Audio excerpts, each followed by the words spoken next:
Mm, Dear audience, the workers, the leaders, and people around the world those who are watching this program organized by Fight for Labor Justice, you are welcome to this event. And this is the first event. শুনতে পাচ্ছি না কিছু। This is. Can you hear? This is the first event organized by the Fight for the Labor Justice, and this is the Continental Labor I can't hear Dialogue. anything. So let me give you a bit background. Luis, can you hear me?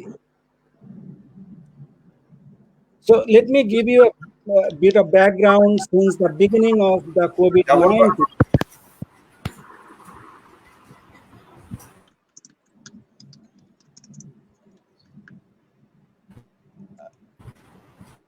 Luis, can you hear me?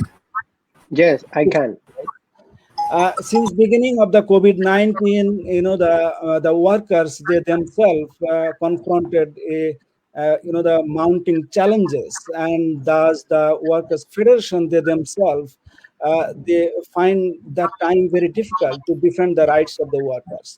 So in one hand, there was the millions of workers around the world are severely impacted by the COVID-19. And the whole scenario makes the workers themselves as a disposable item. And the workers' federation, they themselves, they strategize themselves as a, sort of in various ways and means. They tried best to apply their own strategies to defend the rights of the workers. And definitely those strategies differ depending on the context and the country to country.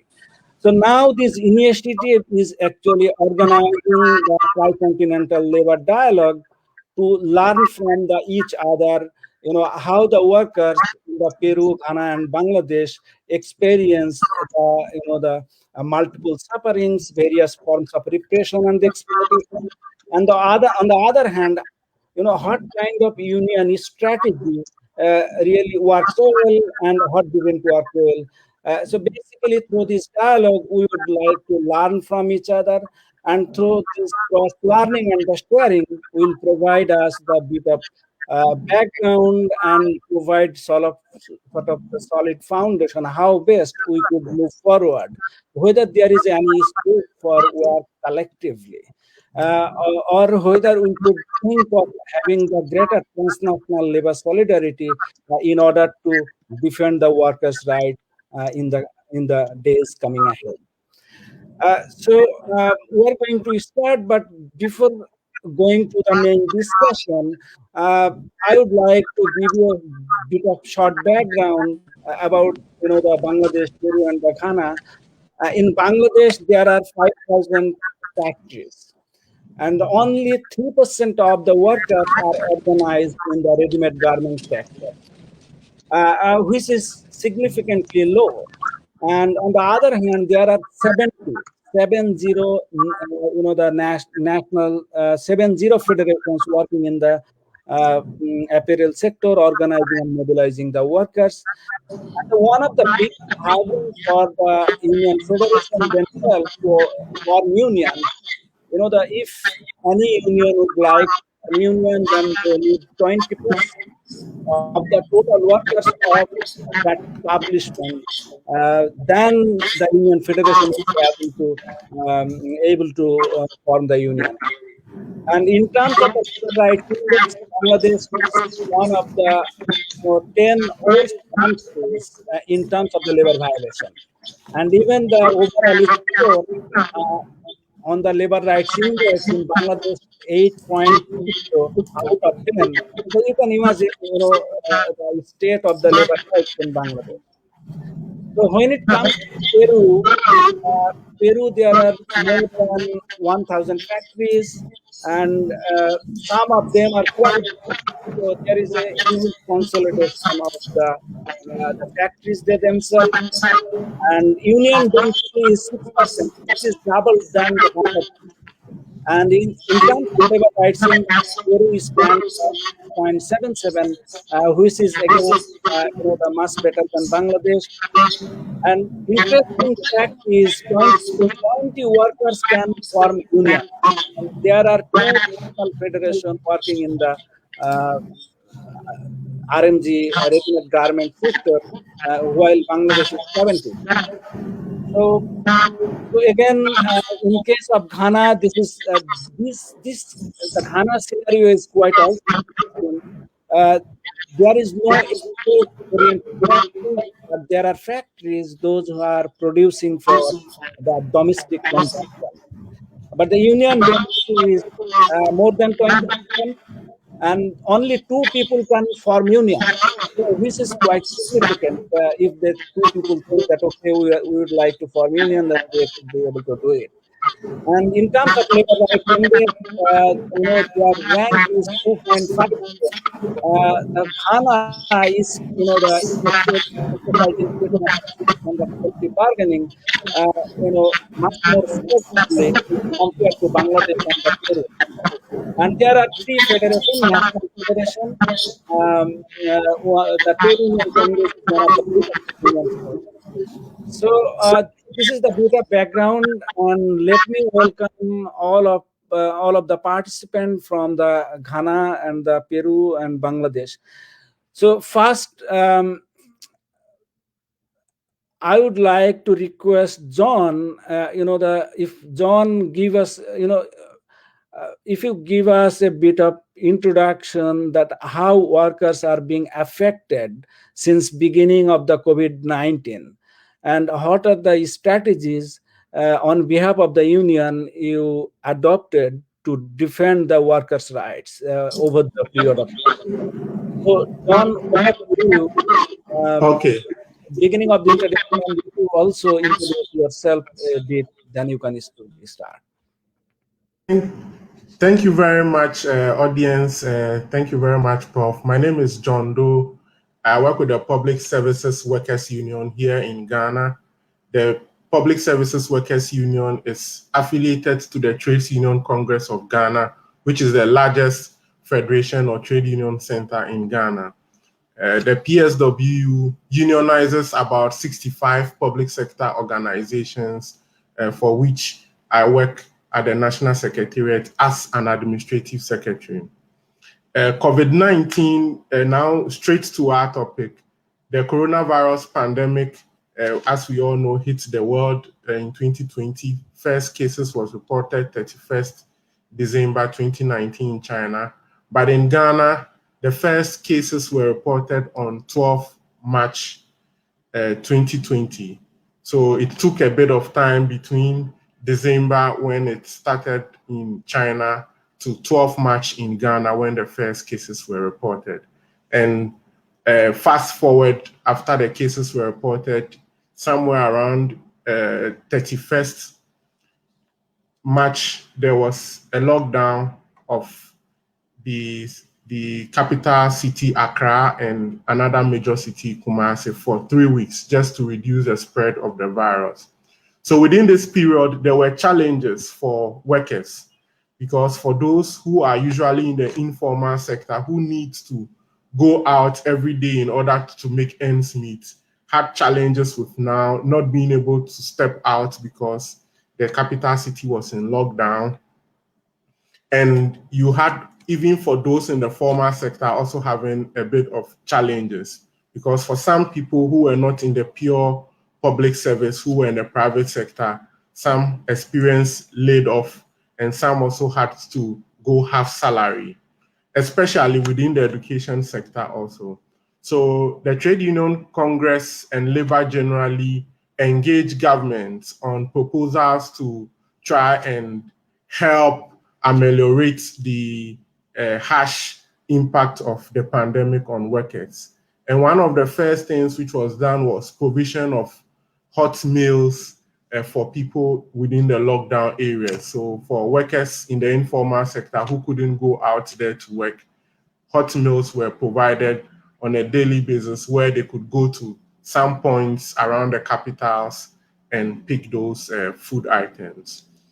Secondly, the labor was able to also push for water and electricity subsidies for workers, especially for water throughout the period of the pandemic, somewhere around April, May, up to 31st December 2020, water was free. So everybody who uses water, you would no longer pay a bill on your water. And for the electricity, it was targeted for people who were what we call here lifeline consumers, usually people who use smaller kilowatts of electricity. I think it's 50 kilowatts of electricity a day, had it's free. So once your meter reads at the end of the month and your consumption is that low, usually these are people in deprived or some form of low earners. So they had their electricity for free, but those who were who use more electricity, they had it halved. So by the following month, when you go to buy your electricity, whether it's prepaid or postpaid, your consumption based on what you consumed the previous month, half of it's halved for you. So you had 50% subsidy for electricity, and then water was generally free for everybody. So these were two main policies which the Labor was able to push government to also do for workers. But for those in the health sector, nurses and what we call here frontline health workers, they had their income tax taken off completely. So throughout April, May, up to December, they were not paying taxes on their salaries as a form of motivation for these health workers. And lastly, the government also puts through engagements of labor with the government, was able to put an amount of 500 million Ghana cedis, which should be equivalent to about $100 million for support as subsidy for small and medium scale enterprises, especially those who found themselves in informal sectors where they could prove or show that the coronavirus pandemic has affected their livelihood. So I'll pause here. These were a number of measures which were put in place through strong engagement of labor with the government as a form of trying to alleviate the hardship of the coronavirus pandemic on them.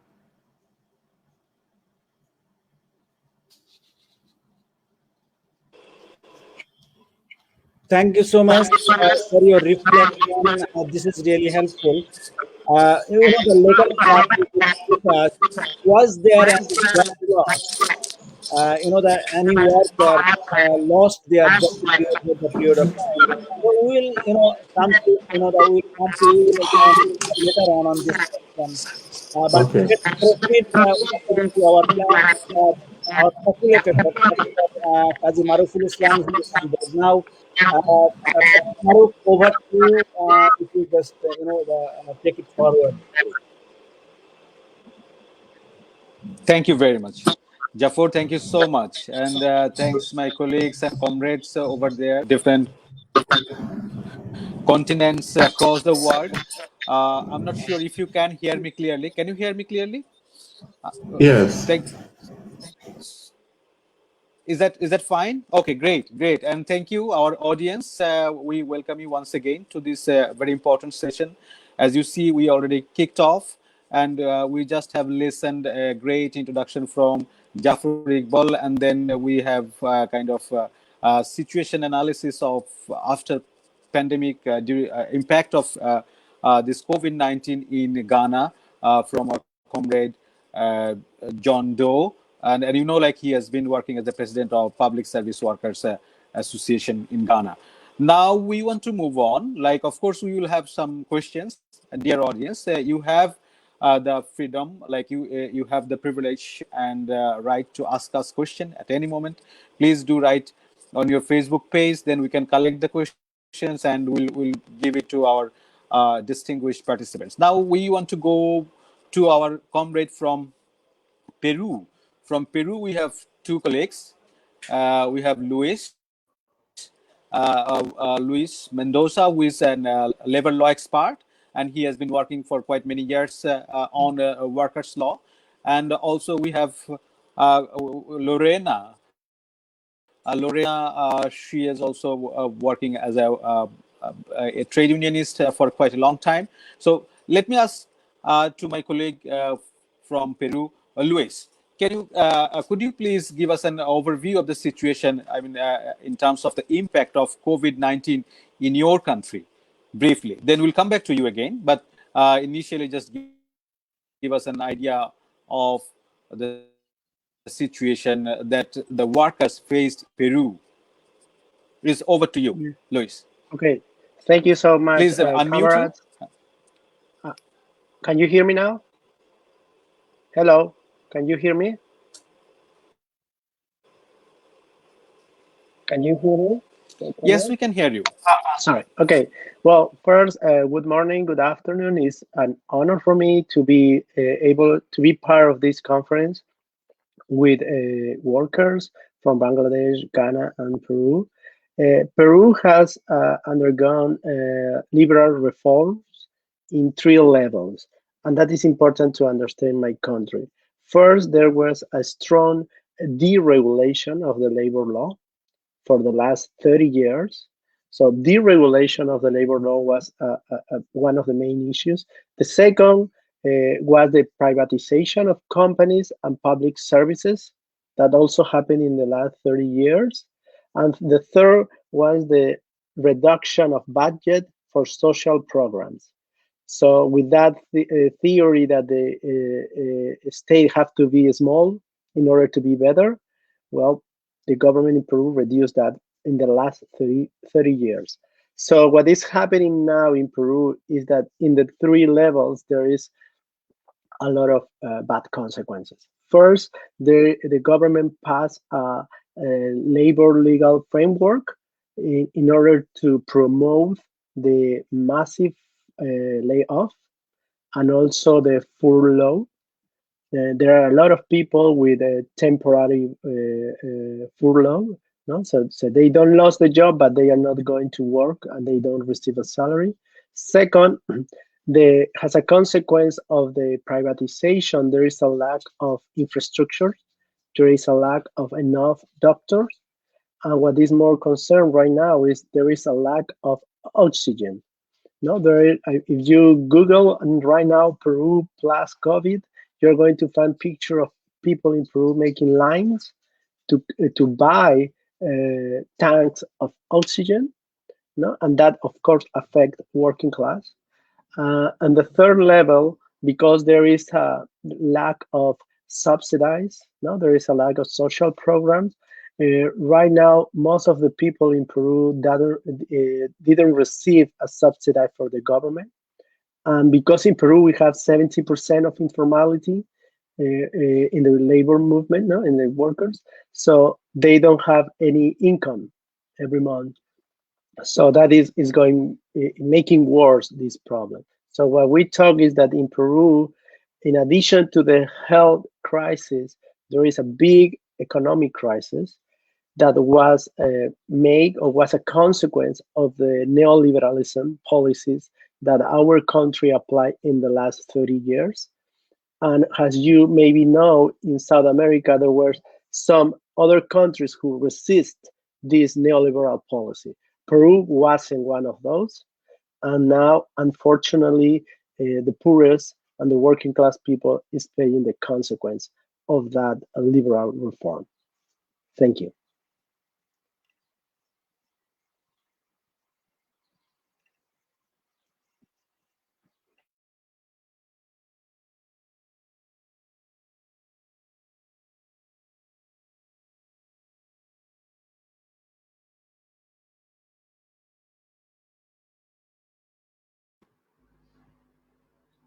We cannot hear you.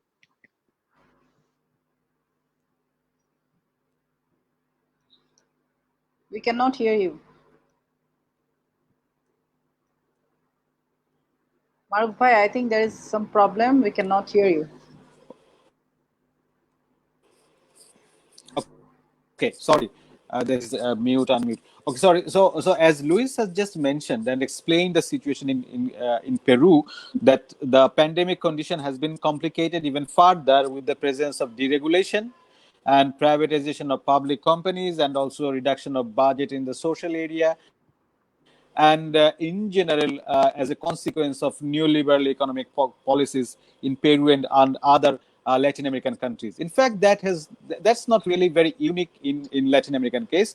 We can also see the same kind of situation in Asia and in also countries in Africa as well.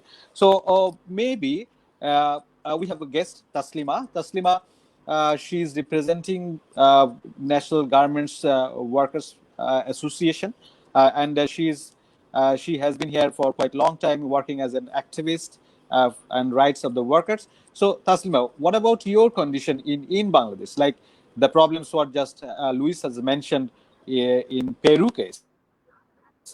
Do you think it's quite different in Bangladesh, or we have got some similarity from your perspective? Please, it's over to you, Taslima. Thank you, Maruf bhai. I think in this corona pandemic experience, uh, we have some similar experience and some particular experience in our country for garment workers. All of you know that in Bangladesh, more than 4 million garment workers, young workers, they are working with only $94 in garment. Per month, they earn $94. And last 1 year, we have different experiences for pandemic time. When pandemic corona hit our country, that time, like all other country in the world, we have also in crisis with our economy, and it is there is no doubt that people from all class, gender, ethnicity, everybody affected by corona. But this is obvious that working class people was in a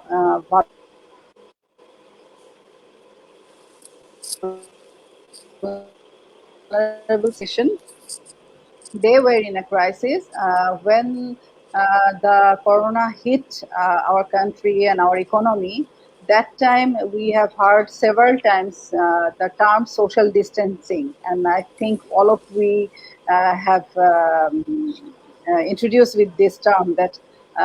But our garment workers, when corona hit us that time, the middle class people and rich people, they tried to save their health, but Bangladeshi garment workers who earn our 84% export income, they couldn't get scope to maintain any kind of social distancing, and they couldn't have time to think about their health safety because their livelihood was under threat. And when middle class people were thinking about how to they can save their health and safety, other things, that time our Bangladeshi garment workers, they were very much tensed about their wage, their work safety, because that time most of the factory was open when in March, when the corona pandemic started.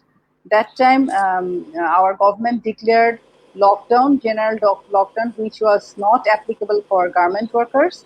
So they had to go factory that time, and after few days, the factory owners, they for the pressure of uh, Bangladeshi community, they closed few factories, but our workers, they were on street for their wage, and they were facing termination, layoffs, and it was a very frequent thing that we saw that workers were not at their house. They were on street or they were inside the factory.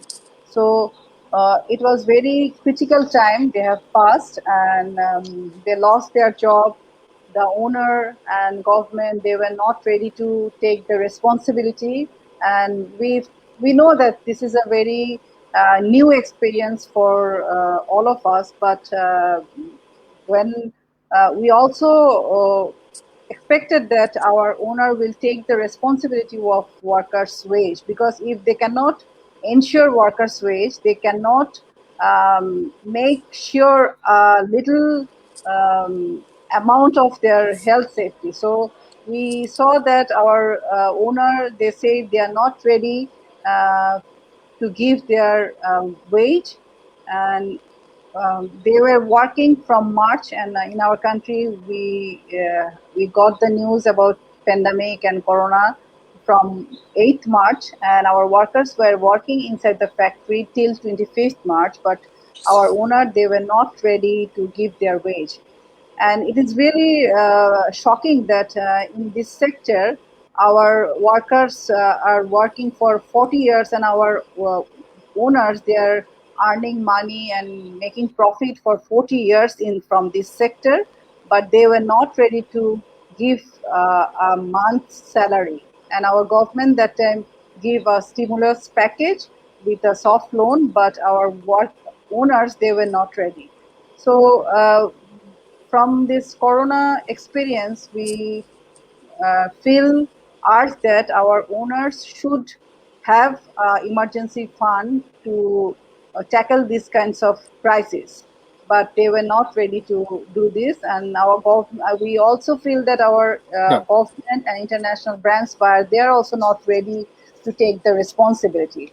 But our garment workers who are sacrificing their youth, their life for developing our economy, and they are also making the global economy, but they pass very critical time through the pandemic time.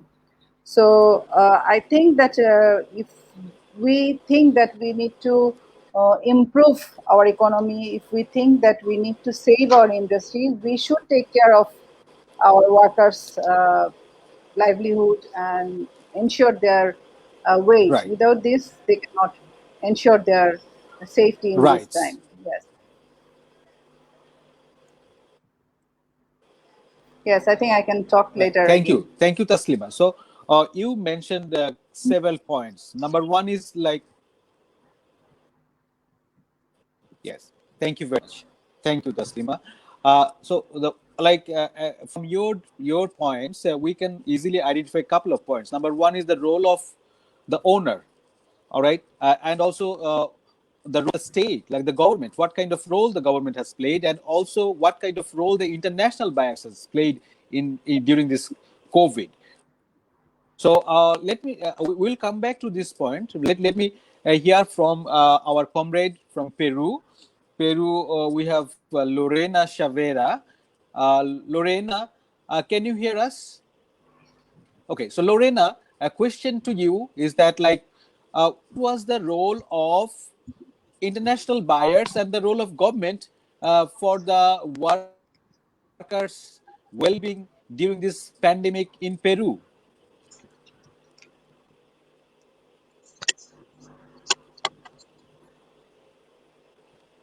Of course, I mean, like we are facing a continuous trouble with the internet connection. So Lorena, she'll be back. Lorena, can you hear us? Hi, hello, hola con todos. Muchas gracias por la invitación. Lorena. ¿Me escuchan? Hi. Sí. So can you hear us?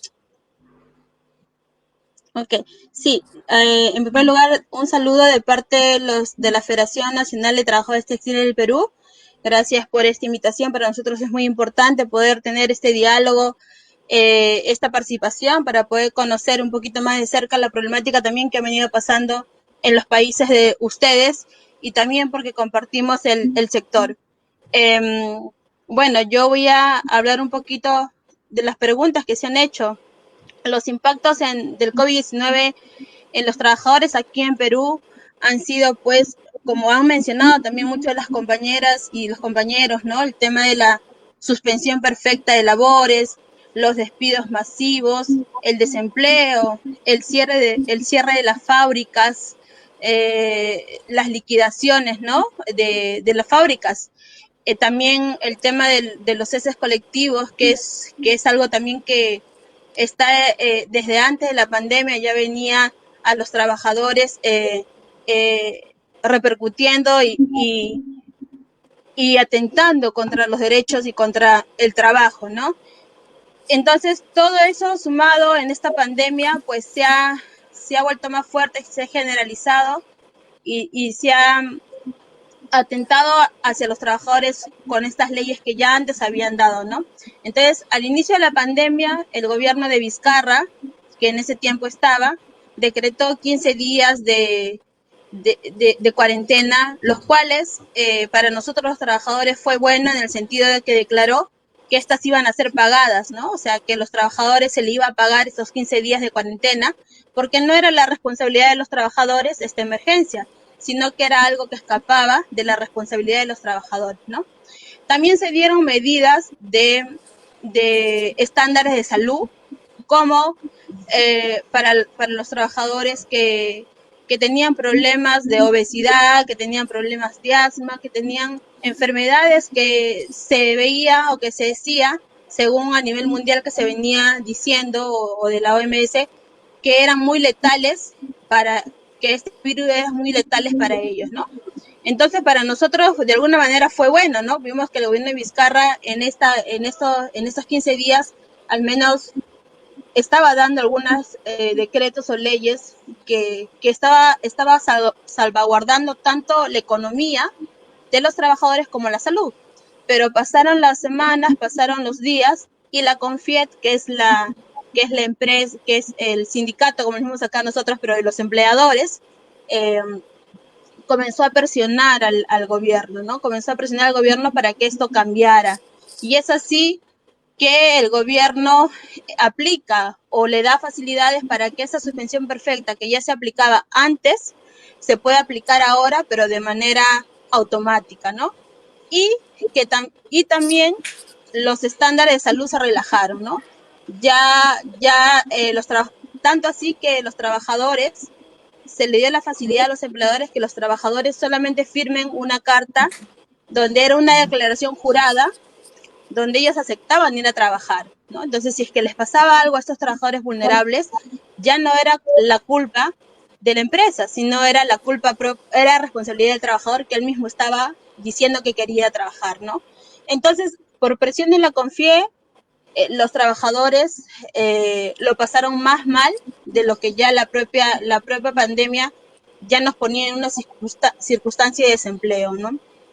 También el gobierno pues decretó que los trabajadores puedan retirar su CTS y puedan retirar su AFP, ¿no? Que era su compensación por tiempo de servicio, y la AFP, que eran sus fondos para una jubilación digna, ¿no? Entonces, de esta manera, al final son los trabajadores los que terminan pagando esta crisis de salud y finalmente económica que se viene dando, ¿no? A cambio, el gobierno le comenzó a dar incentivos a las empresas, o comenzó a darles préstamos, ¿no? Como el conocido Reactiva Perú, ¿no? Nunca hubo un bono para los trabajadores en suspensión perfecta, no recibían salario, pero sin embargo los empresarios, el gobierno, les daba dinero, millones para sus empresas, y las empresas lo que hacían era mandar a suspensión perfecta a sus trabajadores, e inclusive los despedían, ¿no? Entonces, en medio de esta pandemia, lo que hemos visto es que la peor parte se la han llevado, nos las hemos llevado nosotros los trabajadores, ¿no? Hemos visto cómo el gobierno, una vez más, responde a los intereses del gran capital, responde a los intereses del gran empresariado, y no a los intereses de las grandes mayorías, que son los trabajadores, que son el pueblo, ¿no? Hemos visto muchos trabajadores que han muerto por la falta de protocolos en las empresas, porque también se relajaron los protocolos. A los trabajadores se los pusieron, a las empresas se les pusieron en diferentes sectores, ¿no? Sector de alto riesgo, sector de bajo riesgo, cuando en realidad esta enfermedad era para todos igual, ya que, como dijo la compañera, en las fábricas no hay distanciamiento social, es imposible, ¿no? O las empresas no veían eso, porque muchos trabajamos en línea. Entonces hubieron muchos trabajadores que se contagiaron, y muchos trabajadores que han muerto, y que las empresas no han transparentado estas cifras de muertes en las empresas, ¿no? Tampoco no hubieron protocolos de poner a los trabajadores autobuses para que los puedan llevar a sus casas, sino que los trabajadores tenían que tomar los autobuses de la calle, y en la calle, en los autobuses públicos, no se respetaba el distanciamiento físico o el distanciamiento social, ¿no? Sino que muchas veces la gente iba llena y apretados, ¿no? Porque también el pasaje subió. Entonces hemos visto en medio de la pandemia cómo el gobierno ha seguido violentando los derechos de los trabajadores e inclusive atentando contra la salud y la vida, ¿no? Otra cosa que acá en Perú nosotros tenemos contratos temporales, ¿no? Esto también ha hecho que muchos trabajadores sean despedidos. Bueno, estas son algunas de las cosas que han pasado en medio de esta pandemia respecto a la primera pregunta que se estaba haciendo. Gracias.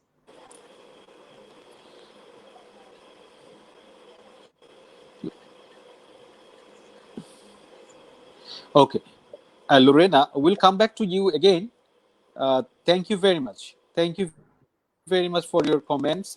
And as she was saying some very like the grave scenario for the workers in Peru, particularly in the textile industry, as she said that there was a massive layoffs after pandemic. I mean, during this pandemic, and then shutdown of factories and the plants, and also there was kind of a temporary suspension of workers.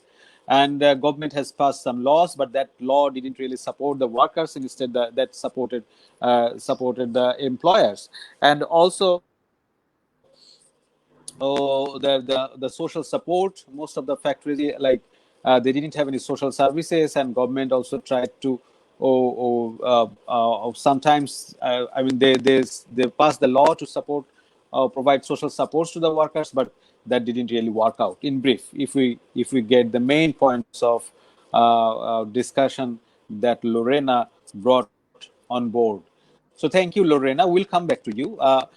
Dear audience, you know that we are organizing a tri-continental dialogue, and in which we have comrades from Africa, from Latin America, and North America, and also from Asia, and Asia is being represented Bangladesh by Bangladesh. So we have some multilingual colleagues. And for those who cannot understand the language what we are speaking in, please do check the chat box. We are providing the translation there. So and translation will be available in of the discussions. But again, let me go back to again John to have an idea that like all we are in a kind of a transition for sure, and workers are the most. I mean, they are taking the most part of the toll of this pandemic. But at the same time,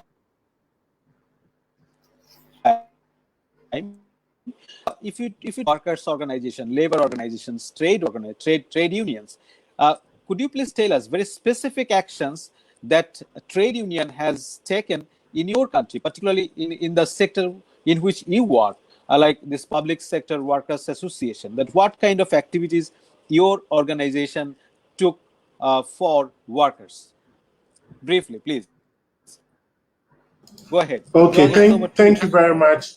Yes, thank you very much. Specifically, in the public service, what we did was to write to all the 65 organizations which make up the Public Services Workers Union, to the management of these organizations to provide support services to the workers in order for them to be able to, survive and be able to go through the pandemic. So specifically, we urged the management of these organizations to, as much as possible, where applicable, run shift systems so that you don't have all the workers coming to the office at the same time. Ghana doesn't have a very good culture of a 24-hour system. We are a bit very day people. We go to work in the morning, close by evening. So we encourage them to run shift systems where in some cases, some come maybe this week or 2 days, and other colleagues also come at different days, so that the office or the workplace can be a bit decongested in order for the principles of social distancing to be able to apply. Apart from that, we also encouraged, and some management did it, to provide transportation support, safe transport to workers, so that whilst people may have to use public means of coming to work, the management provided, to some extent, buses to pick them up from work strategic points and then also sending them. That is those organizations who had the buses. Those which don't, some organizations were able to provide some subsidy in terms of, financial to the people, just to help them be in more safer transportation. So those were some specifics. And we also, therefore, also asked all our unions in these public sectors to hold on with union activities which are likely to bring many people together. However, for very specific and important meetings, they were asked to go ahead, but we asked them to abide by the restrictions. At a point in time, not more than 20 people could meet according to government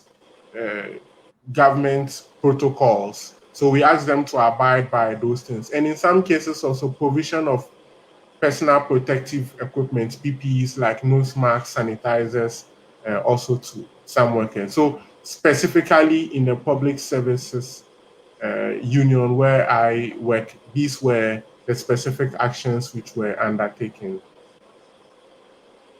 But in some, maybe just a little to add, in some other organizations, some further actions were also done. Go ahead. Okay, so there was a classical example in the aviation sector where, because the borders had been closed, people couldn't travel in or travel out, you had a nosedive of revenue coming to them. So under normal circumstances, they would have laid off virtually 80% of the workers, but through intervention of the union, they were able to retain largely all the workers, but the workers had to run shifts and then also had temporary pay cuts where they were, taking half salaries for some time, so that when things normalize, then they would take full salaries. But despite that difficulty which they had, I think that it was a bit better in saving the employment of those people than laying them off and, they becoming unemployed. The tourism sector also had similar challenges. We also unionized the tourism authority, where they look at the hotels and regulate the operations of those hotels. So if revenue doesn't come from these hotels and hospitality industry, then the authority which regulates them also have a revenue shortfall, and therefore the workers are also affected. But largely, because the public service, you have a large percentage of them being on government payroll, being paid directly by government. We were able to speak to government, and the intervention of avoiding job losses and pay cuts was very minimal.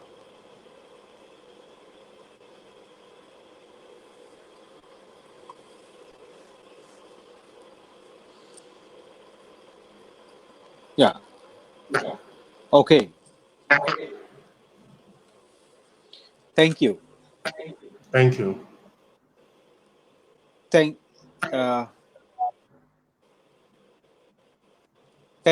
you, John.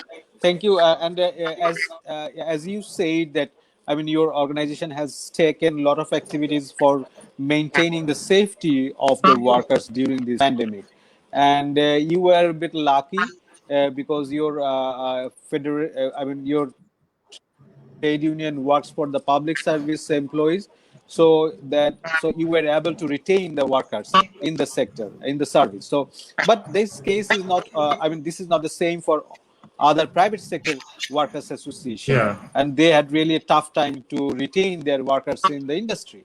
And so if we again go back to Peru, to Luis, then I mean, as you see, the private sector case is quite different than what public sector is. So for private sector, what kind of activities you have taken? I mean, your organizations have taken, or you saw the labor union organizations are taking in Peru for protecting the rights of the workers and during this pandemic.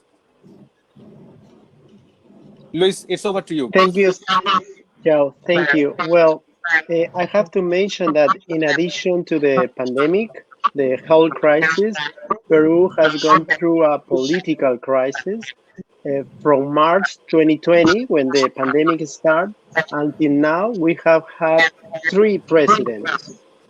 The second of them was just for 5 days, from November 10 to November 15 in 2010. So that can explain that in this last year of pandemic crisis, we also have a strong political crisis with a lot, of course, of mobilization, demonstration.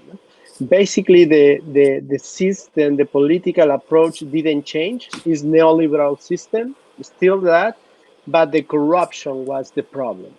So in that framework, workers, among other working class people in my country, went to the streets to reject corruption, but also to ask better working conditions. Even with the lockdown, even with the quarantine, they were brave enough to go out the streets.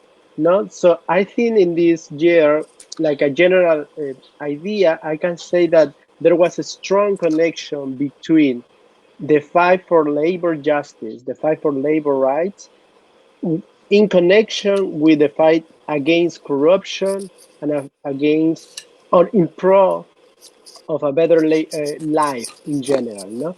So I think that is one of the consequences, like in a general framework. The second consequence is that a lot of unions, like Lorena's union, are talking that how the corruption is not just a small problem, it's part of all the system. In the private sector in Peru, we can see in the last few years that a lot of employees, a lot of representatives of the ruling class were involved in corruption. They were part of this network of corrupt government, and they were trying to steal some properties, no, and to keep the power, no, in a few people. So that was the second part of the framework.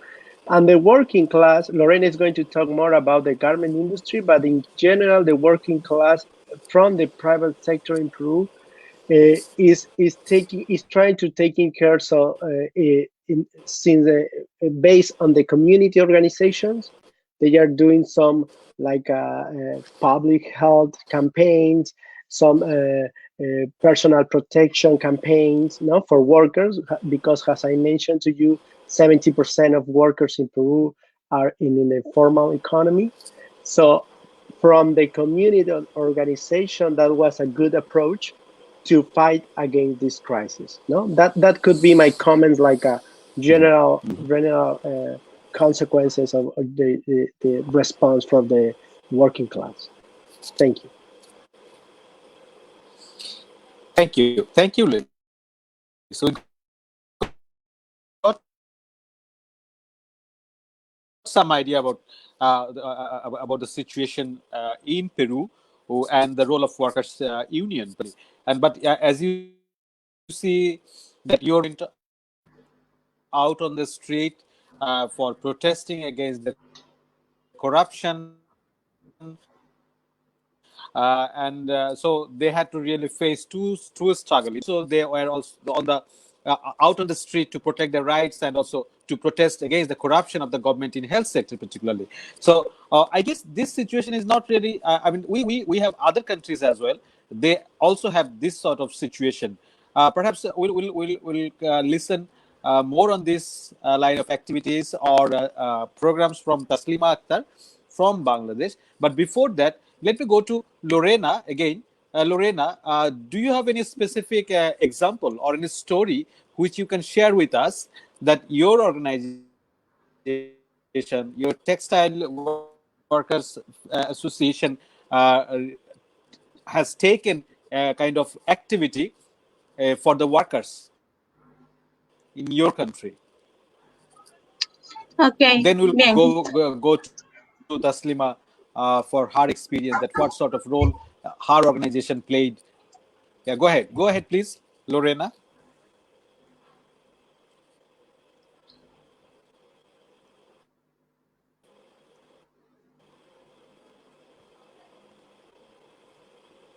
Yep, unmute, please.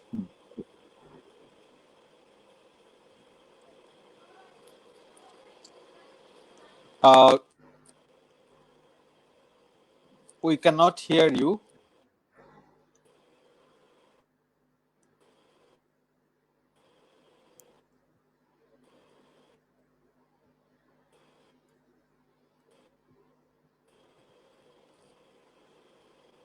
Please unmute. Sorry, friends, we are having some technical glitch. But Lorena, could you please unmute your mic? Just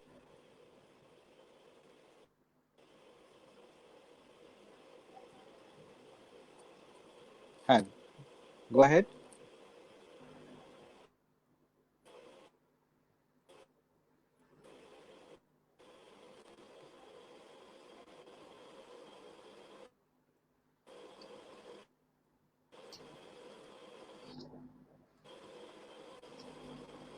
We'll come back to Lorena a little later. Jafar, we cannot hear you as well. So, okay, you are on, Lorena.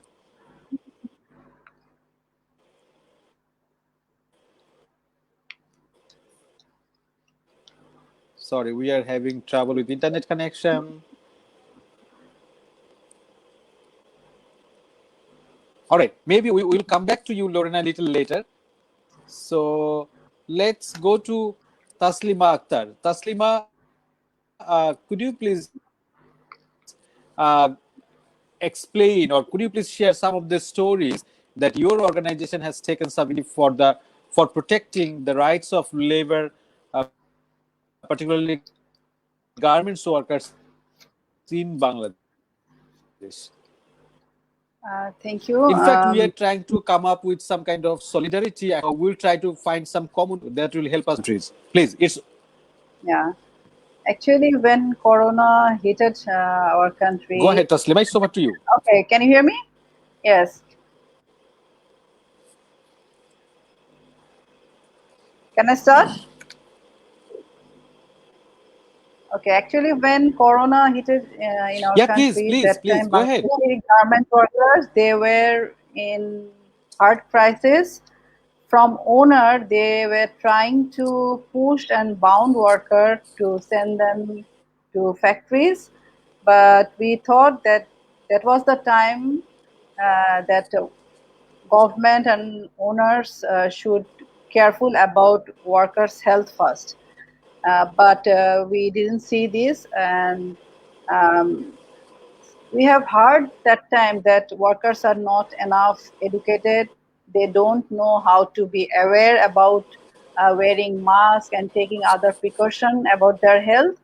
But we also know that it is not possible for workers to make aware about their health safety when they usually live inside the factory most of the part of the day, and they cannot get time to see TV, to read daily paper from where they can get some awareness. So it is not so easy for making workers aware about the health risks. They should give some time to workers, but we saw that time workers, they didn't get any time to understand what COVID can do in their life, how it can change their life, their livelihood.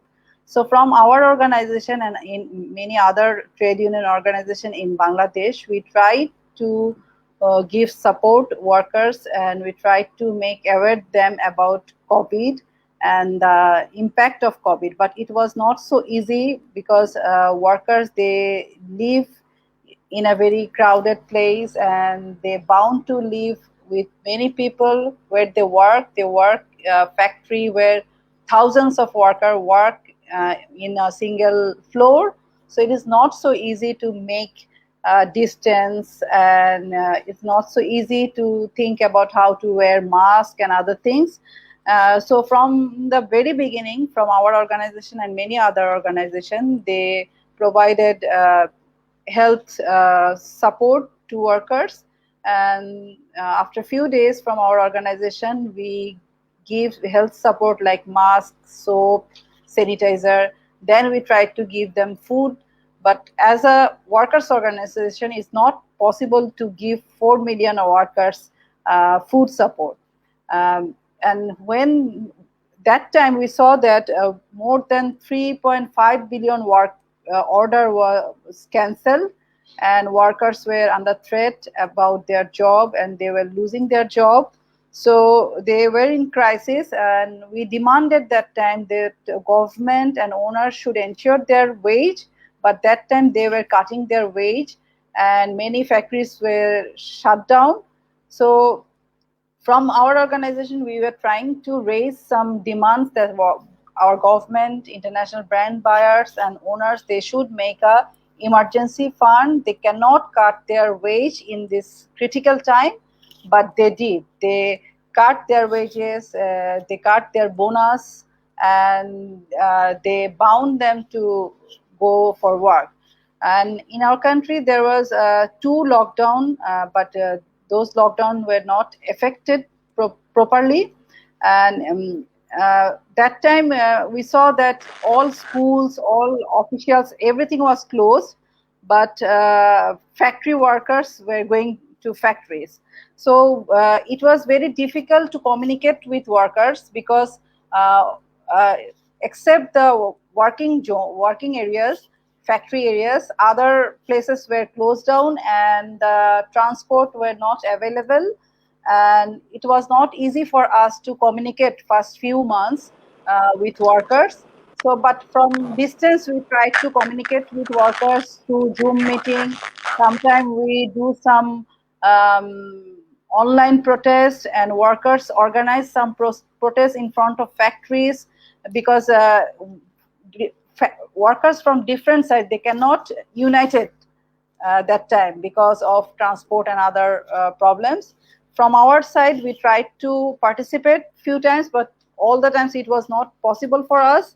So very few days we organized some protest, and we organized and it was also very difficult for us to communicate, to organize meeting. And that time the online activity is a new form of tool to coordinate workers and make a communication. From our side, we tried to explore this new media, and we saw that workers, they were by themselves, they were documenting their struggles.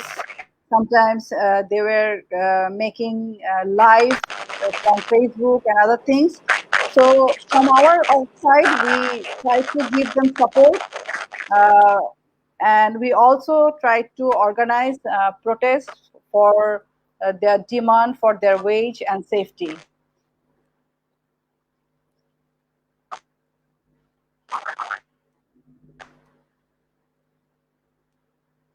And from our organization, after 2 months of COVID experience, we tried to make a research on how many workers affected by COVID, and we published a research paper and mentioned that near about 100 workers affected that time by COVID. And we saw that our owner, they were so angry on us, and after that publication of affected workers, and we saw that we were not getting enough information about affected workers and we saw that workers hadn't get scope to do test of COVID because they don't get time they don't have enough vacation, so it's not so easy for them to go for testing. So we try to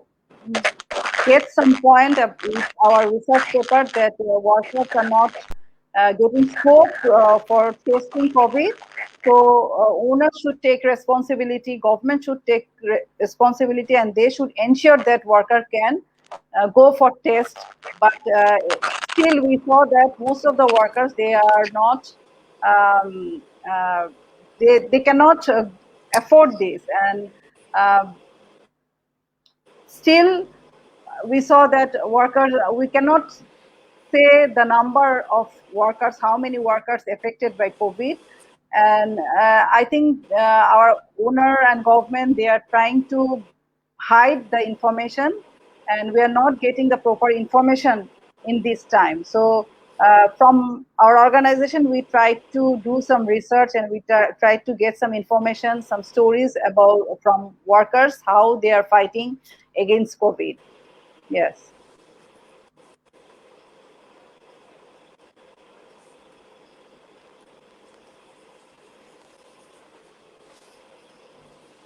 It's okay.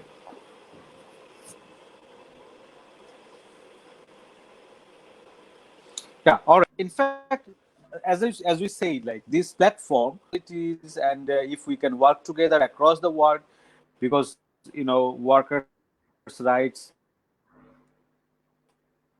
Yes. and I mean there are some a common ground to fight against, which is like the global capitalism. And so in doing that, and we came to know your and your organization's work that have taken during this pandemic. But now we are going to another level. Taslima, let me start with you this time. That what, like, I mean, the question is at this moment, like, whether there is possibility that whether we can learn from each other, whether Bangladesh can learn from Peru, or Peru can learn from Ghana, or Ghana can learn from Bangladesh, or we can learn from India, or Indians can learn from China, or so on. Yes, obviously, I think So we in can learn that, from each other. what sort of challenges you find, Taslima, for a labor organization or Sure, sure. So the next question is that, of course, we can learn from. The point is, what sort of challenges you are now facing in running an organization, in mobilizing labor?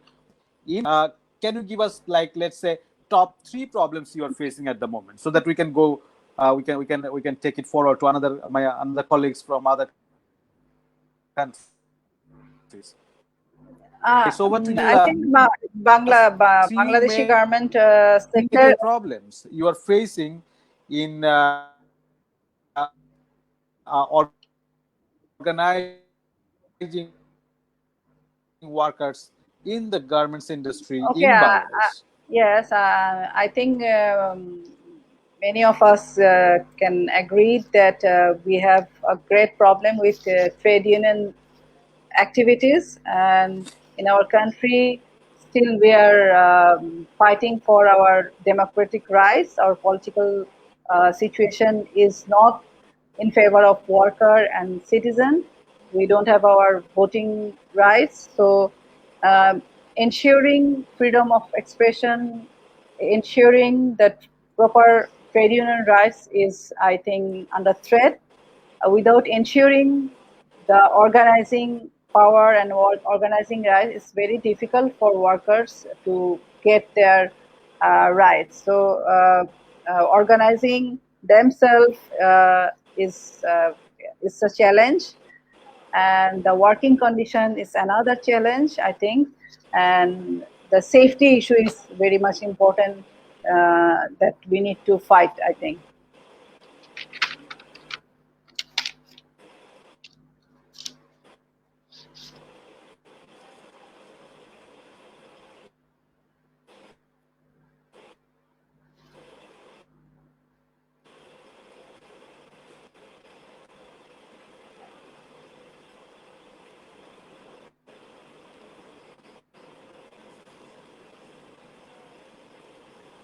Do you have any question, Marbai? Can you hear me? Yes, we can hear you perfectly. Okay. Thank you. And I Great. think that garment Your sector is not a local ideas industry. freely, so It's it's international. very difficult for the workers to be organized.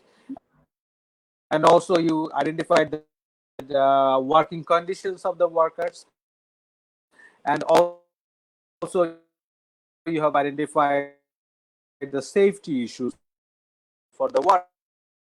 These three common, like the major problems that you are facing. Fantastic. So yes, yeah, thank you.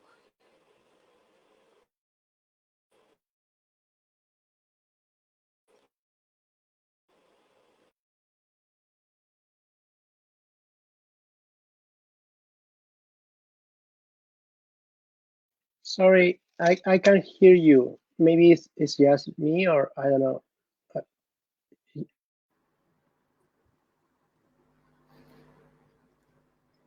I was trying to say that Bangladesh garment sector is not a local sector. It's a part of global supply chain. So we are from different part of the world, but if we want to ensure our workers' wage, safety, and trade union rights, and women's rights also, then we should make a solidarity bridge within the global south, I think. That will help us to fight the international brands who are taking the lion part of the profit from this sector, because most of the time we think about the role of our owners, our government, which is obviously important, but if we ignore the responsibility of international brand, we cannot properly identify the main problem of this sector. So I think this is very important to talk about the responsibility of international brands and buyer. And we have lots of experience from Tazreen fire, where more than 100 workers died, in Rana Plaza, where more than 1,100 workers died by a building collapse, and 300,000 workers lost their job by corona pandemic time. So we have many experience, and now I think this is the time to pay back workers, and we need to make solidarity for fight this situation.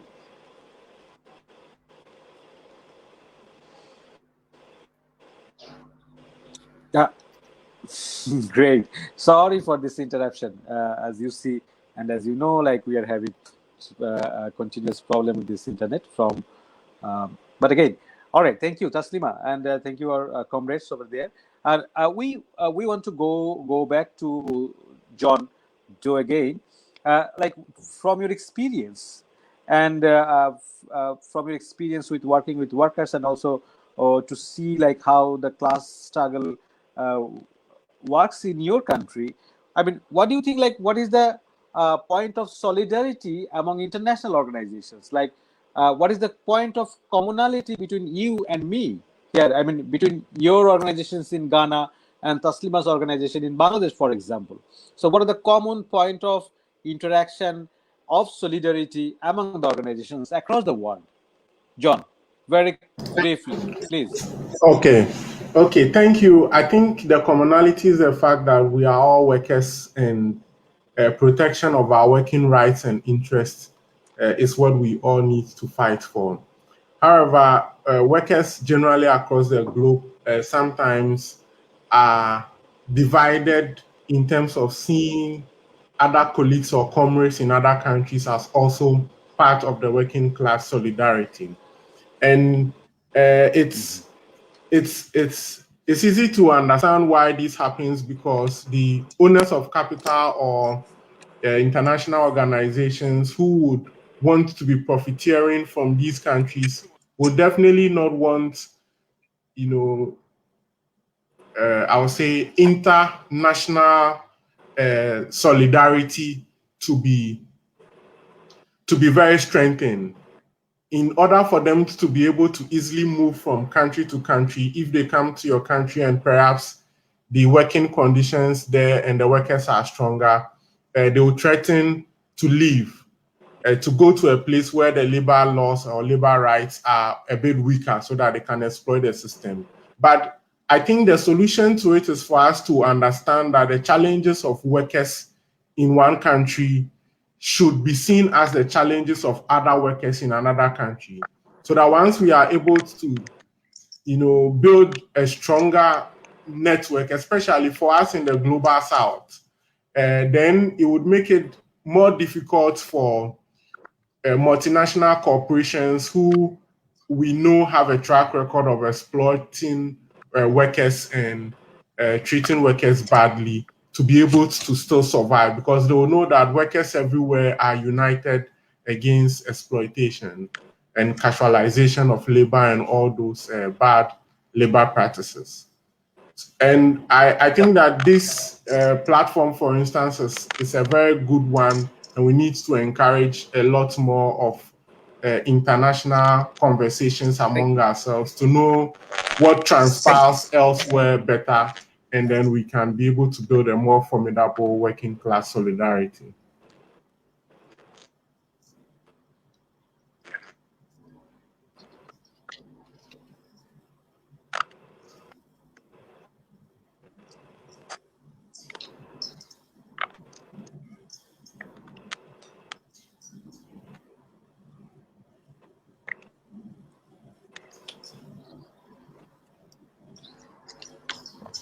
Marbhai, can you hear us?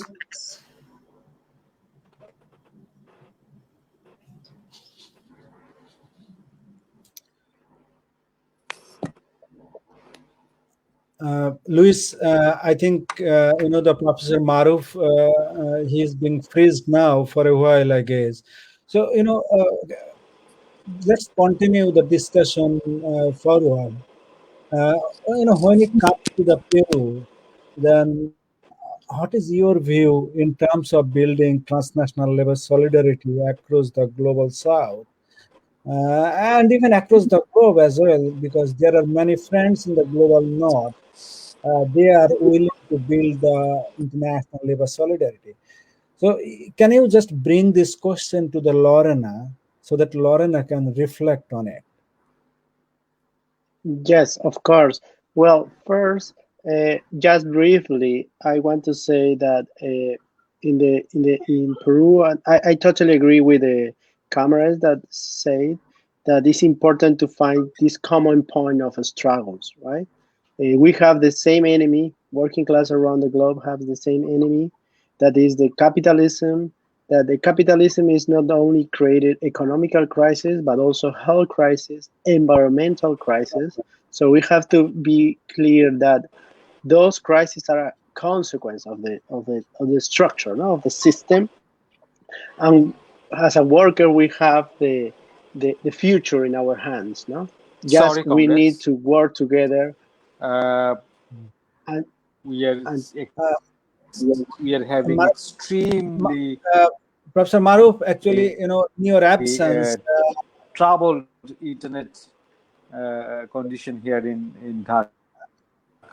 Professor Maruf, in your absence, actually, we decided to continue the discussion. So Luis is now reflecting what could be the strategy in terms of building transnational labor solidarity, and then he would pass on to the Lorena so that Lorena could reflect on how best we could move forward for building transnational labor solidarity. Luis, please. Oh yeah. Okay, well, I was just trying to say what is the common point that we can find.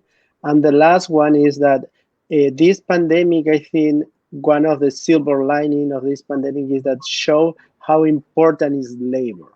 Labor is more important than capital, because now we are facing how important are health workers, how important are the postman who delivered the mails, how important is the farmers who produce what we are eating now.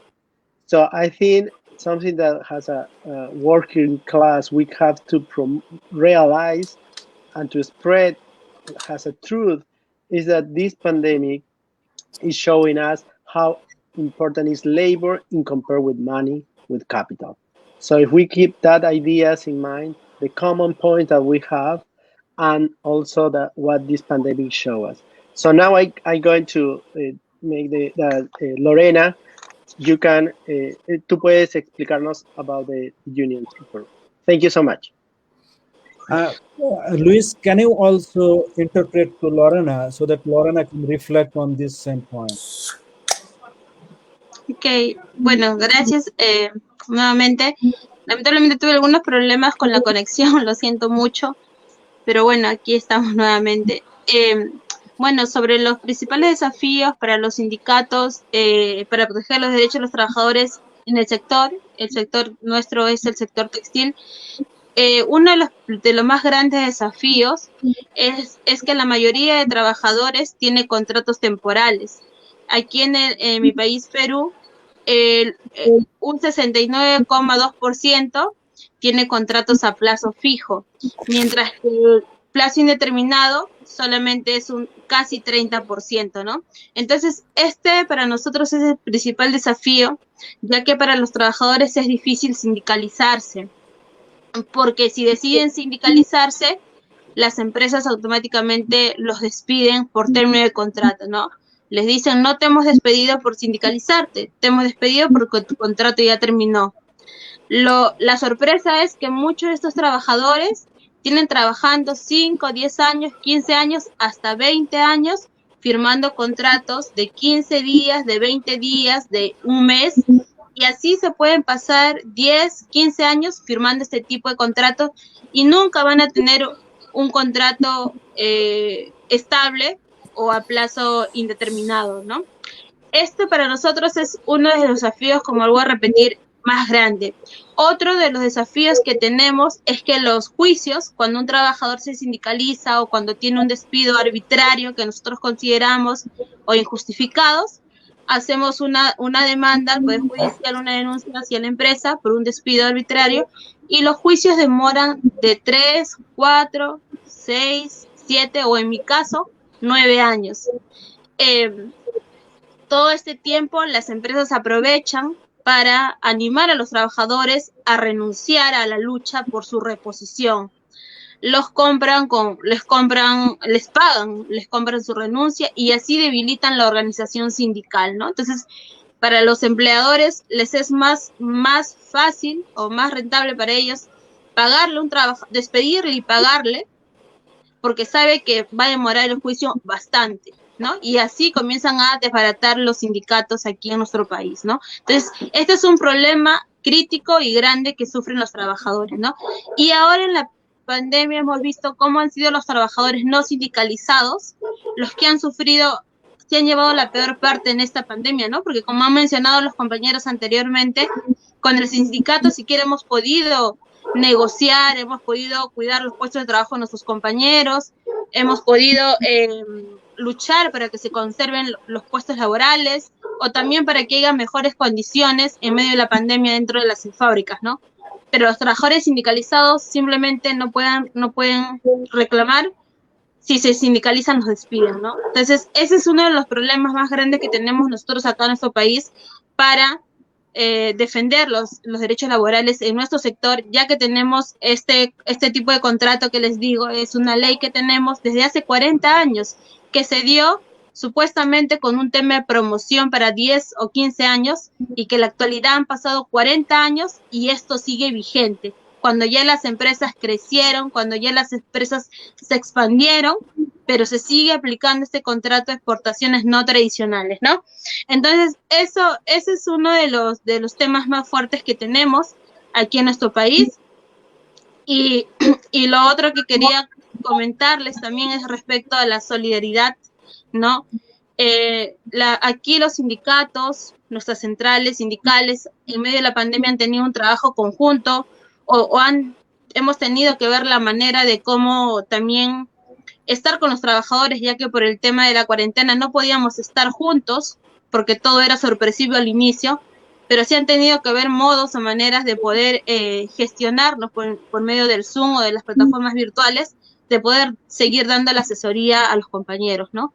También se han hecho plantones, se han hecho marchas, hemos tenido que exponer nuestra vida y nuestra salud saliendo a las calles a movilizarnos, a marchar, porque las leyes que se venían dando eran muy malas contra los trabajadores y de alguna manera teníamos que responder, ya que el sector empresarial acá tiene mucha fuerza con el gobierno, ¿no?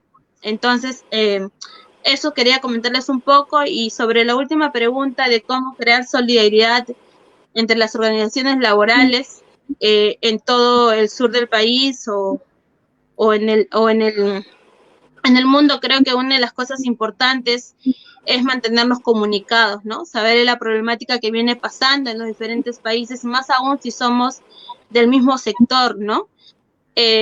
Ya que nuestra problemática, como también han dicho, es muy similar y es muy parecida o es casi la misma, ¿no? Por lo que escucho también, ¿no? Y en algunos casos hasta más críticos, ¿no? Como eso de que en una empresa, pues con dos trabajadores se puede formar un sindicato, ¿no? Entonces son cosas que sí llaman la atención y que se necesita solidaridad para eso, ¿no? También podemos mostrar solidaridad con un comunicado ante la problemática que sucede. Nosotros en la Federación Textil, cuando pasó lo de Rana Plaza, sacamos un comunicado en nuestra página de nuestra federación, ¿no? Ya que fue algo muy trágico, ¿no? También haciendo conversatorios como se están haciendo ahora, en este momento, ¿no? El cual saludamos también. También jornadas de protesta virtuales o tomarse una foto en solidaridad. Y también, ¿por qué no poder mandar cartas a los gobiernos o a las empresas cuando sucede algo con algún sindicato o con algún trabajador en el mundo, ¿no? Eso es lo que queremos que se puede hacer ahora que también el internet, estas plataformas nos ayudan a poder estar más cerca y conectados también, ¿no? Entonces, eso quería comentar y gracias nuevamente por este momento de poder compartir con todos ustedes las problemáticas de nuestros países.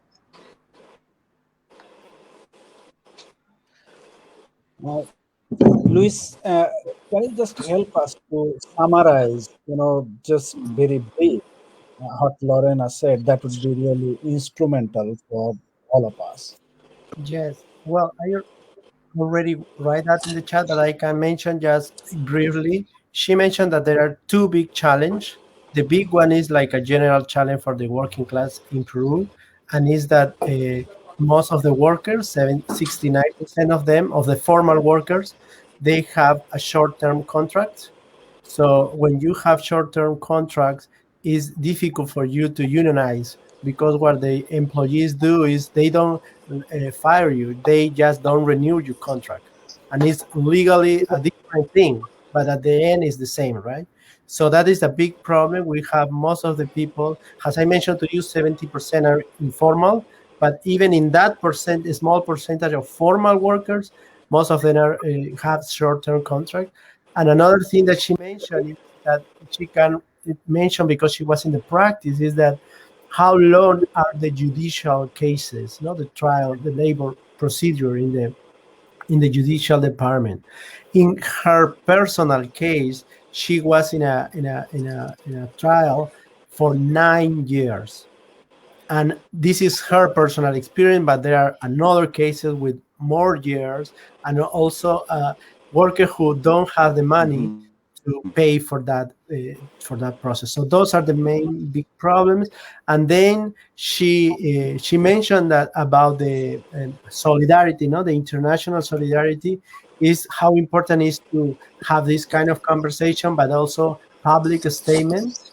The National Federation in Peru, the textile workers, they published a public statement when Rana Plaza happened, when the accident, the fatal accident happened. So they know about that, and they know that they are part also of the international global supply chain system. They know what is happening in other countries, and she mentioned that there is something that we can work on. As a part of this activity, in the future, to have some public statement about what is happening with garment workers around the world. No? So basically, those are the main ideas.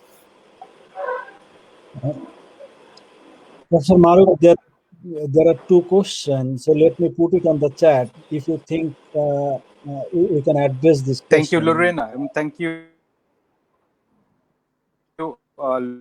Luis.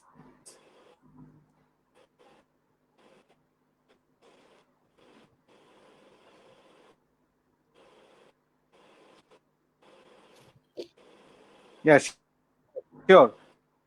Go with Saima Khatun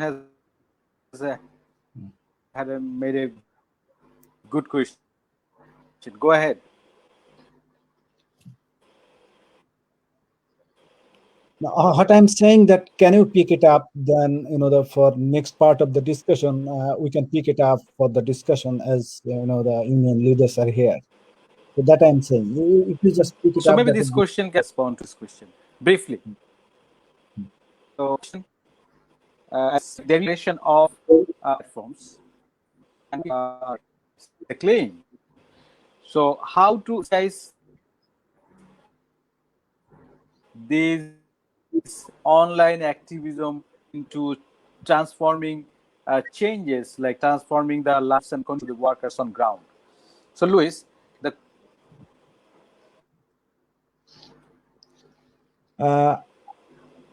I think Professor Maruf get lost, I guess.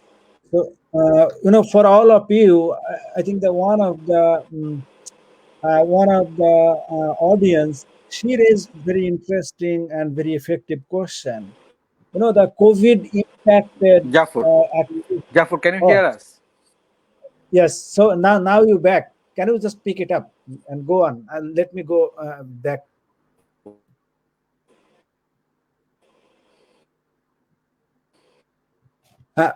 Can I tell something? Yeah, sure. But Maruf bhai is get lost, I guess. So her question is, what are the effective strategies we should brought forward, given the situation of the COVID-19 and the ugly exploitation of the global capital. So this is one, and the second aspect is how best we could make use of the transnational, the labor strategy, given the situation of the proliferation of the information technology, which refers to particularly the online activism, and particularly our initiative is also part of that. So if you address, these two aspects, that would be really good. So Taslima, yes, first I need to say something about the online activism, because when the COVID hit our country, our economy, and the whole global world, that time we explored the new media as a tool, and I feel personally that when in many countries lockdown was working, that time the online activity become like a street. Facebook become a street. So Facebook and other online activities. So our workers who are not very much used to with online activity, they also tried to explore this, and they are now become used to with using much more than before. They are using Facebook, they are using YouTube, they are making their own channel, they are making conversation with Zoom and other things, which I think very important to make communication within our country, not only within our country, with other part of the world, other trade union organization. I think we can explore this online activity to make our connection, to make our closeness. I think it will be helpful for us. We can find many other ways. And I have another experience when Rana Plaza collapse happened. That time, our many friends from different corner of the world, consumers, friends, activists, cultural activists, they tried to show their solidarity. They organize different kind of protests in front of different brands, different showroom of garment.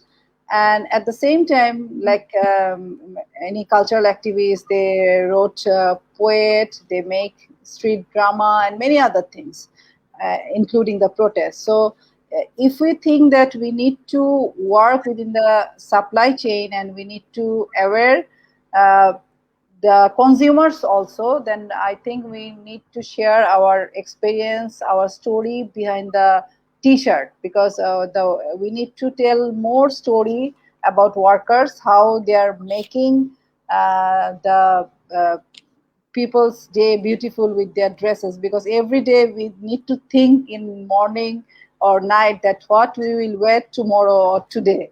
So it's very important for consumers who are engaged with this sector. So I think it's important to share our experience with consumers. At the same time, we need to share our experience, and we need to exchange our experience to make solidarity, because if it is important that all of we need to make a protest and movement in our own country, because if we are not organized enough in our own side, then it is not possible to make pressure on brands, buyers, and local owner and government. So first we need to organize ourselves, then we need to create pressure to government, to owner, and obviously we need to make pressure brands. So if we want to make pressure on brands, then we need to make solidarity with Global South. We need to make solidarity with consumer and other trade union. Not only with South Asia, Africa, we need to make solidarity with different trade union organization in West, I think, also. So thank you, Taslima. I think this is quite, the very illuminating perspective. For John and the Lorena and the Louis, the Taslima raised very interesting point that the behind T-shirt, there are stories behind the T-shirt. It represents the plights and the sufferings and the misery of the workers. So that the first attempt is to share those stories among each other. And based on, and in this case, that information technology might be instrumental to share our own experience, share those stories, and through this, we would be able to come together in order to pressurize the brand. So the struggle is not one front, the struggle is multiple front. So let's, the first one is the building workers themselves. I want to add one thing, Zafar, that most of the time when we get information about other countries' workers' condition, we get information from different NGOs, national and international NGOs. But I think different NGOs, when they do some research, they have some I think they have some limit. They have to care about owners, because when they do research inside any factory, they need to take permission from owner. They need to do this research within some restriction. So sometimes we don't get proper information from NGOs, and they have some other perspective. So NGO have some other political agenda and political orientation. So nowadays, I think it is very important to do some kind of research and fieldwork from workers' organization also, to get the real experience and real information. Maybe the owner and government will not take in account our information, but we need to give this information and do some research, collect some information from workers, because usually we don't get enough information, where we don't get the proper history of working class people. So I think people who are working with labor union, they should write also, and they should explore these things. I think, yeah. Oh, thank you. I think you cover everything, and this is quite, the very critical point in terms of strategizing the transnational labor solidarity.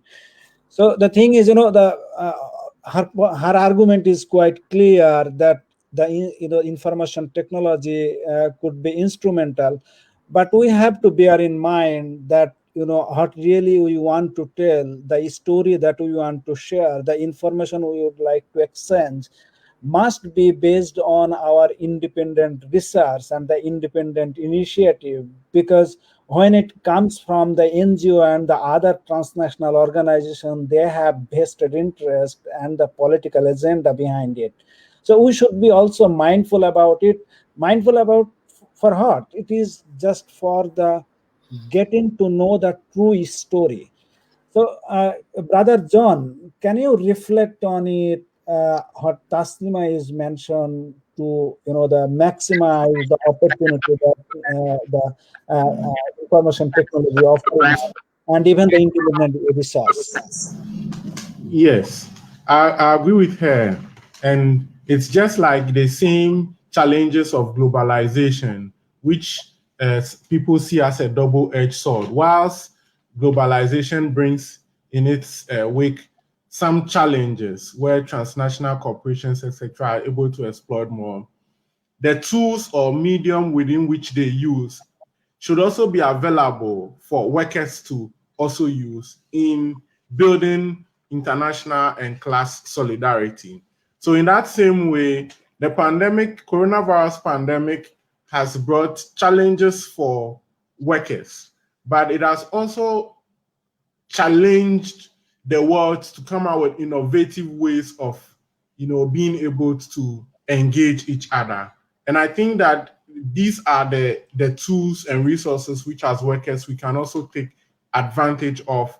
Now, Zoom, for instance, became very popular. Other social media conference facilities are available, which used not to be available.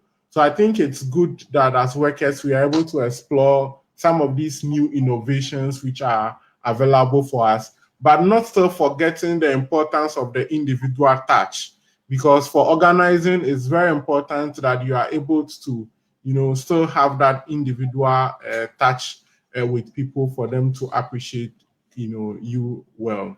But one aspect of the global solidarity which I would want us to talk about is also being able to use regional economic corporations.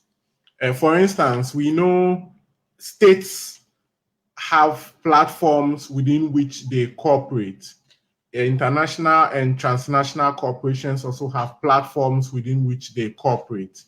I think as workers, we should also try and use a number of these regional blocks in cooperating among ourselves. So, for instance, in Africa, we have, in West Africa, we have the Economic Community of West African States, ECOWAS, which brings together states in the West Africa sub-region. You have the same for other sub-regions on the continent. Governments are able to come together, but what about workers? Can we build stronger regional trade union solidarity, at least as a building block of a general global, class struggle? Because if you have stronger building blocks, then you can be able to also have a stronger building, generally. So I think we could also exploit that avenue of solidarity whilst we also do the transcontinental, like we are doing, having conversations which makes us understand each other better. Because a little research I did on solidarity and South-South cooperation is the fact that if people don't understand each other, they tend to look to one another, suspiciously. So the more we are able to converse, the more we are able to understand that the challenges we face here in Ghana in the public service is not too different from what may be happening in Peru or in Bangladesh or in other global South countries. And we will then be able to, when we hear challenges that they are going through, and we hear stories of abuses of workers' rights in their countries, we can be able to come together strongly and also, show them solidarity from here, whether it's about transnational corporation, which we need to boycott from here, or, also coming online to show our solidarity for people to know that other comrades in other countries are following the issues keenly. These are all measures I think we can strengthen to build stronger global and class solidarity. Yes. Thanks. This is interesting. Luis and Lorena, the same question, Brother John really highlighted an important aspect, that the capital is global, transnational corporation is global, regional.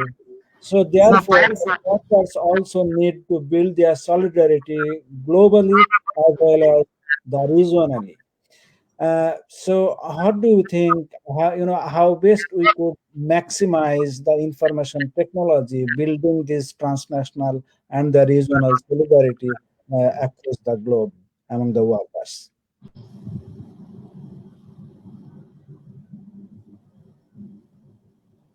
Luis and Lorena. Okay. Lorena can go first, but if you just translate her, then you next. Okay. ¿Tú puedes contestar primero? Ya. Sí, bien. Sí, sobre las dos últimas preguntas, creo que, bueno, esta pandemia nos ha vuelto a demostrar, ¿no? La cara del empresariado, ¿no? A veces muchos pensamos que pueden ser justos, pero esta pandemia era la oportunidad para que tal vez los empresarios demuestren ese lado humano que podían tener, pero sin embargo nos hemos dado cuenta que una vez más los empresarios no tienen bandera, no tienen país, solamente tienen su riqueza y es lo que defienden, ¿no? A pesar de la vida de los trabajadores, la salud de los trabajadores, la economía de los trabajadores. Nosotros aquí en Perú pedimos protecciones para los empleos de los trabajadores cuando inició la pandemia. Pedimos al gobierno que se protejan los empleos, que no se despida a los trabajadores. Sin embargo, por opresión del gobierno, de los empresarios hacia el gobierno dio leyes en contra de los trabajadores y los empleadores comenzaron a despedir a sus trabajadores, inclusive que eran muy antiguos, de 10, 15, 20 años, como ya he mencionado, ¿no? Entonces creo que una de las estrategias que tenemos, o lo que tenemos, es la lucha, ¿no? Y hemos visto que la lucha en las calles, que no hay otra manera, ¿no? Si no es ser unidos, fortalecidos y poder estar en las calles luchando para que el gobierno no atente contra los derechos de los trabajadores, para que el gobierno respete a los trabajadores, para que el gobierno y los empresarios también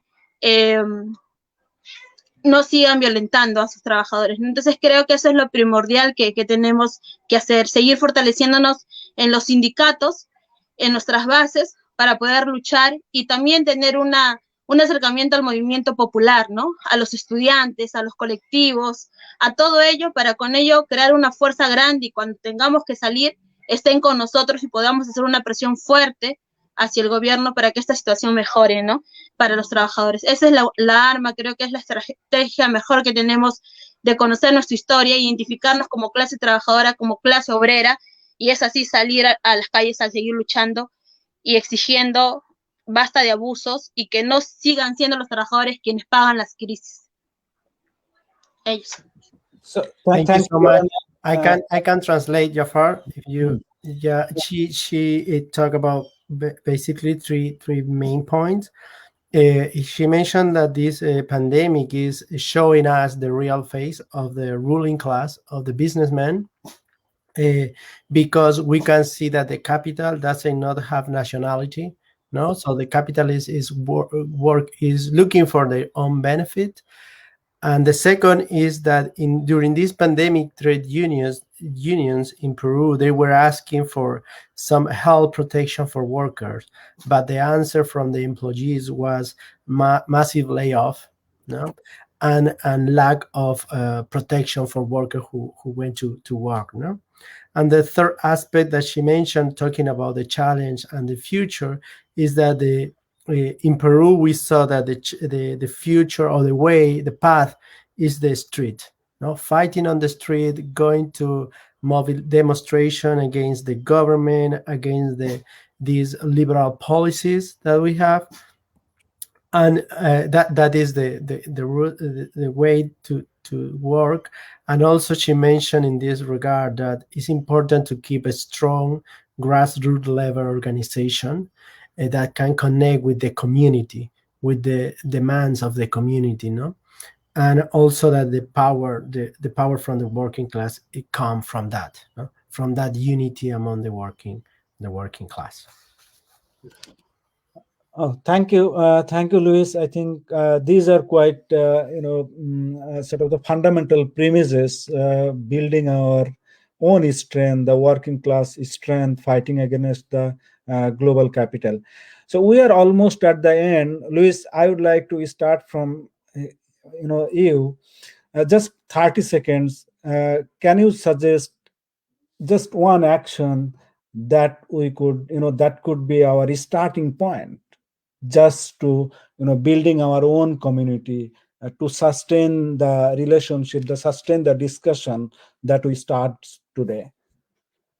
Well, it's hard to decide just one because there are so many, but follow Lorena's idea about the public statement, no? or this common statement that we can do. I think something that we can make is to think about how to organize through the media, to the technology, these grassroots level workers, no? In the case of Ghana, Bangladesh, and Peru. And we can start maybe with the garment industry and try to think just, for example, in a paper, no? In a black letter, what is the situation in a short paragraph maybe.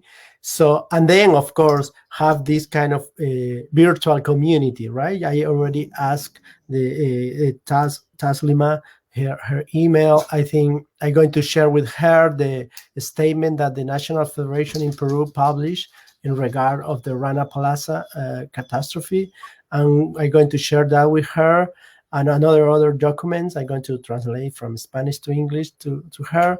And also, I think in this community, virtual community, we can follow up with next activities to know each other better. No, and I just want to finish. I totally believe what the Taslima said about that. In order to have a strong international labor movement, we need to have a strong local labor movement. It's important to have this grassroots level organization. That is the pillar of the labor movement in general. We don't want just some international bureaucracy around the labor issues. We need a strong grassroots level that promote that international solidarity. Thank you. Thank you, Luis. The same question over to John, brother John. If you suggest that the one action that we could do in days the coming forward, if you just suggest anyone.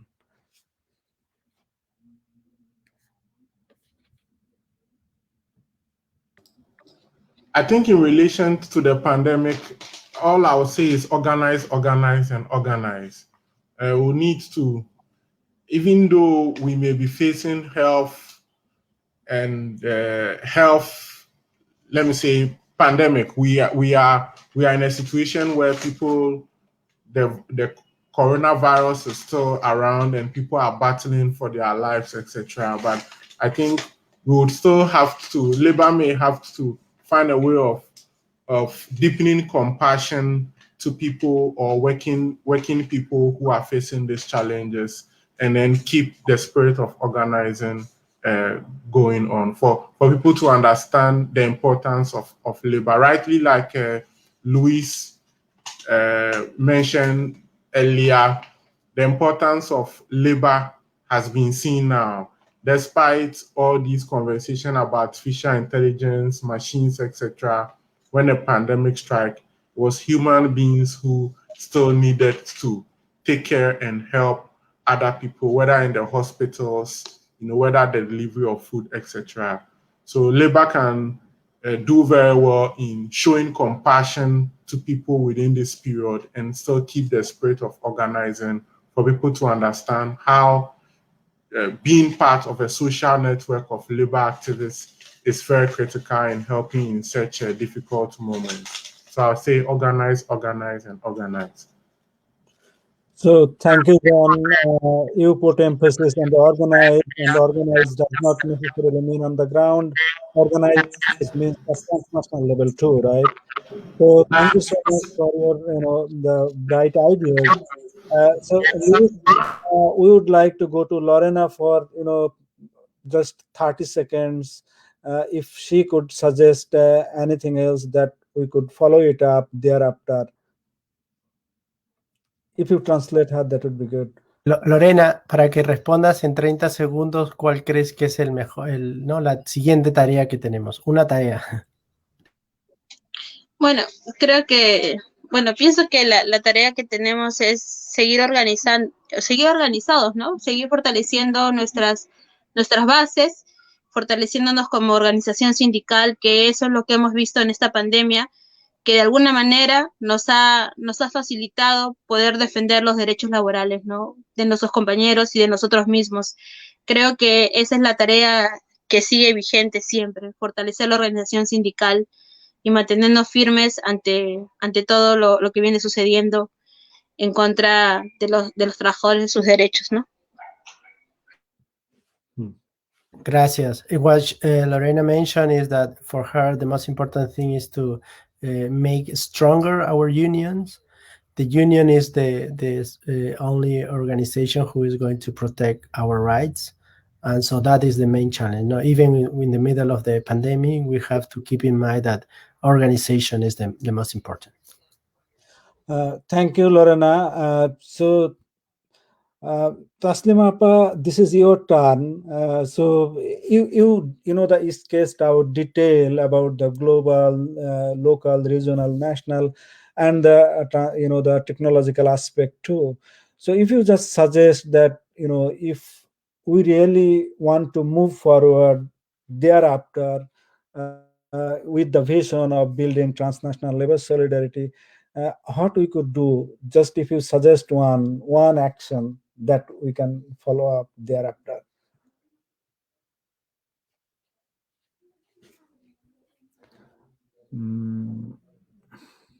I think we will be agreed that we are echoing the same feeling that we need to organize locally first, then globally. And maybe it's not easy to say in a word, but I think it is very important to organize in our own place locally, and we need to address the political situation because we are living in a political environment of fear and silence. There are many laws that's against labor activity. We are not in a way where we can express ourselves, we can get our freedom of expression. So I think it's very important when we talk, when we fight for workers' rights, we need to include the political situation, we need to address the political situation in our country. Our owners, many of them member of the parliament, many of them mayor or other political inaction. So it is not so easy to organize trade union, and it is very difficult because it's a very corrupted area. So I think we need to, we will say again that we need to organize ourselves locally, and we need to make solidarity with Global South and of course globally. Thank you, Taslima Appa. We are almost end. So the common point is, given the current context of the globalization and its manifestation across the world, and the new addition is the COVID-19. So, considering all the aspect, the underlying, the message is for the workers and the trade unionists across the world, we have to make ourselves well equipped to organize locally and internationally. Because the global capital is global, so therefore labor needs to be global too. Otherwise, it's very difficult to defend the workers' rights in the age of 21st century, world. And local important because the workers' rights is not merely a workers' rights; it has a strongest linkage with the democratic struggle and the democratic rights too. So therefore, it is the role of the workers' union to fight to defend their own rights. At the same time, it is also their role to fight for the democratic rights and establish the equality and the justice within the society. And even John mentioned one thing is very important: the challenge for the workers anywhere else in the world is challenge for everyone, every worker around the world. So that is the basis of the transnational labor solidarity. So therefore, fight for labor justice, and we really want to follow the one slogan, which is basically the one of the Brazilian Union. They popularized this slogan. Let's globalizing the struggle, globalizing the hope. So this is our slogan. So we really would like to take it forward. Thank you so much. Thank you everyone, Lorena, Luis, your valuable time and valuable insight. Thank you, brother John. You are in a really a difficult time. And everybody is confronting a challenging time. And thank you, Taslima. I think all of you know that Taslima is the international photographer. So she has the sort of the organizing task for organizing international, fair for the photography. So she was also quite busy. Everyone is busy. Thank you so much, and we really appreciate your time and the valuable insight. And definitely, we will come back to you again. So thank you, and thanks to all the listeners who listen this program, who attend this program, and provided comments and encourage to us. So see you next month. Okay, muito obrigado.